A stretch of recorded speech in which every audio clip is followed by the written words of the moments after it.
Maratha military architect म्हणून मराठ्यांचं स्थापत्य, युद्धशास्त्रीय स्थापत्य म्हणून हे किल्ले 12 किल्ले, म्हणजे त्याच्यामध्ये तामिळनाडूतल्या जिंजी किल्ल्याचा सुद्धा समावेश आहे आणि महाराष्ट्रातले बहुतांशी सगळे महत्त्वाचे किल्ले त्याच्यामध्ये आहेत.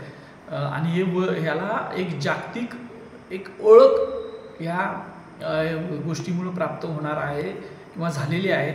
त्यामुळं खरं तर आपण ज्यांनी हे सगळे प्रयत्न केले त्या सगळ्या संबंधितांचं अभिनंदन केलं पाहिजे. महाराष्ट्र शासन असेल, केंद्र शासन असेल, त्यांचे अधिकारी असतील.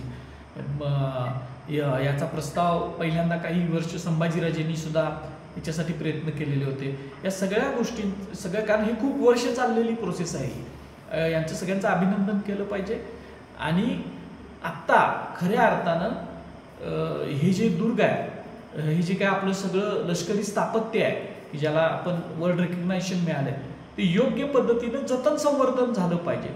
त्याच्यावर जी अतिक्रमणं झालेली आहेत, यातल्या बहुतांशी अनेक किल्ल्यांवर अतिक्रमणं आहेत, आजसुद्धा आहेत, ती काढली पाहिजे. आणि या किल्ल्यांचं पुरातत्वीय शास्त्राच्या निकषावर आपण जतन संवर्धन केलं पाहिजे. आता ही मोठी जबाबदारी आपल्यावर परत एकदा येऊन पडलेली आहे. आणि मला वाटतं की महाराष्ट्र शासन, त्याचा सांस्कृतिक विभाग एवढी मोठं यशस्वीता हातात आल्यानंतर खूप गांभीर्याने याच्याकडे बघेल.